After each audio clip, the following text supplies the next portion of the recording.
Estamos de volta com a nossa leitura do livro Recordando Vidas Passadas, da autora doutora Ellen Van Bach. E aí a gente faz uma reflexão antes de começar nossa leitura, que é a seguinte: como foram as instruções hipnóticas que a doutora usou, né? Quais foram as sugestões que ela fez para os pacientes dela, para os sujeitos, né, que ela usou para experimento? Vamos observar aqui com a gente. Bom, como se vê, minhas instruções hipnóticas incluem a sugestão de que o espírito deixará o corpo. Minha experiência com sujeitos tem me ensinado que a rememoração da experiência da morte pode às vezes ser traumática.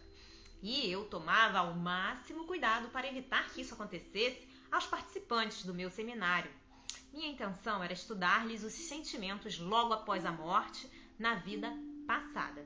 Eu também estava curiosa a respeito da causa mortis. Os sujeitos que compunham a minha amostra teriam tido mortes naturais ou teriam experimentado incidentes dramáticos de homicídio ou suicídio muito além do que se poderia normalmente esperar? Pergunta.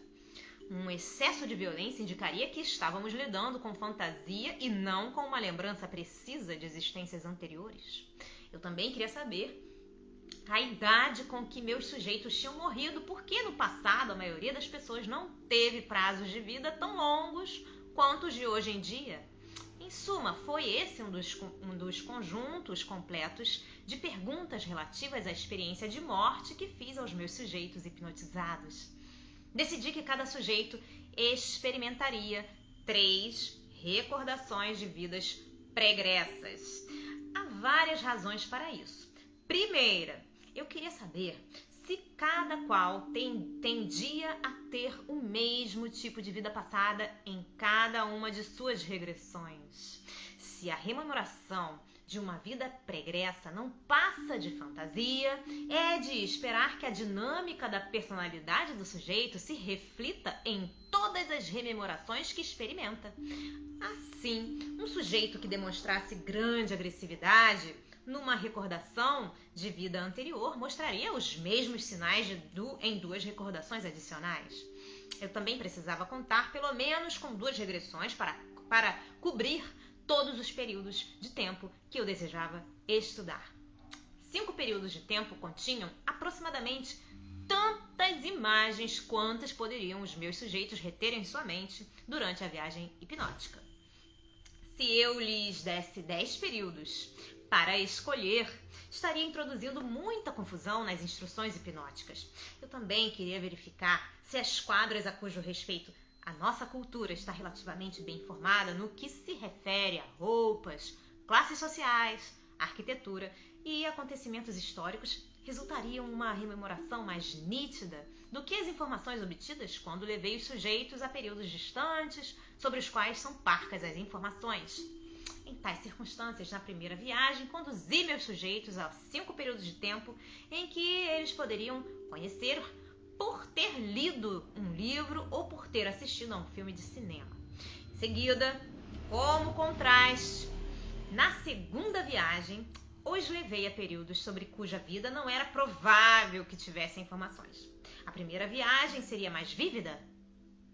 Se a rememoração de uma vida pretérita, passada, se a rememoração de uma vida pretérita não passava de fantasia, teria de ser mais nítida nos períodos sobre os quais possuímos informações que podemos intercalar em nossas fantasias. Na segunda viagem, decidi fazer perguntas acerca das habilidades aprendidas e ocupações. Eu conduzia meus sujeitos à sua infância e lhes perguntava que habilidades estavam aprendendo. Suas respostas, mais uma vez, poderiam ser confirmadas pelas notícias constantes dos textos históricos, o que me daria mais uma oportunidade para determinar se a rememoração da vida passada era ou não produto de fantasia.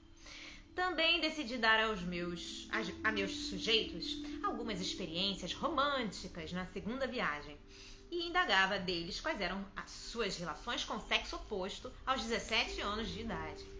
Eu necessitava de uma terceira viagem hipnótica a uma existência pregressa para verificar se minhas instruções relativas aos períodos de tempo estavam distorcendo meus dados.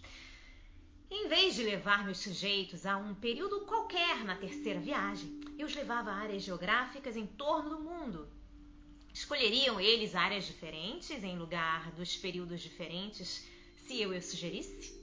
Todos escolheriam períodos modernos se eu os levasse a dar uma volta ao mundo? Porque poderiam conhecer melhor esses tempos em sua vida consciente e vígil e por isso mesmo lhes seria mais fácil forjar uma história sob o efeito da hipnose? Será?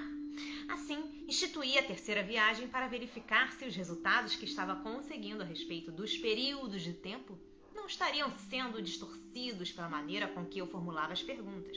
Eu também queria saber mais sobre as paisagens e climas do que minhas perguntas nas 2 primeiras viagens me haviam proporcionado. De modo que na terceira, levava meus sujeitos a uma excursão e os fazia observar o cenário com maior atenção.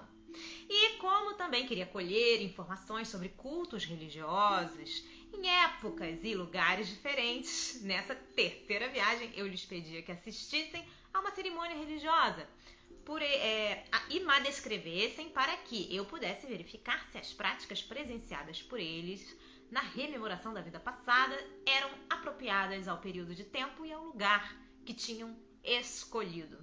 Nas 3 viagens, estudei as informações que consegui sobre os costumes, arquitetura e clima. As perguntas relativas à experiência da morte eram as mesmas para as 3, né? Outro propósito de exigir de cada sujeito 3 viagens a vidas anteriores era determinar se o material se modificava à medida que o sujeito se habituava à hipnose e se aprofundava no estado hipnótico a cada viagem. Tornar-se-ia mais vívida a informação? Será? Decorei as perguntas para ter certeza de fazer exatamente as mesmas perguntas em cada seminário. Eu descobrira que a alteração de uma única palavra de minhas sugestões e perguntas mudava as respostas dos sujeitos. Era, portanto, importante que eu não me desviasse da fórmula estabelecida antecipadamente. Preparei formulários para cada viagem com as perguntas escritas e deixando espaços para que meus sujeitos neles escrevessem as respostas que lhes acudissem enquanto estivessem sob o efeito da hipnose. Armada com a minha experiência até aquele momento, eu estava pronta para partir, para encetar o estudo da rememoração de existências pretéritas. Que iria descobrir? Bom, gente, a gente fica por aqui por hoje. Espero que vocês estejam gostando dessa leitura tanto quanto eu. Um beijo grande a todos. Deus abençoe e até a próxima. Tchau, tchau.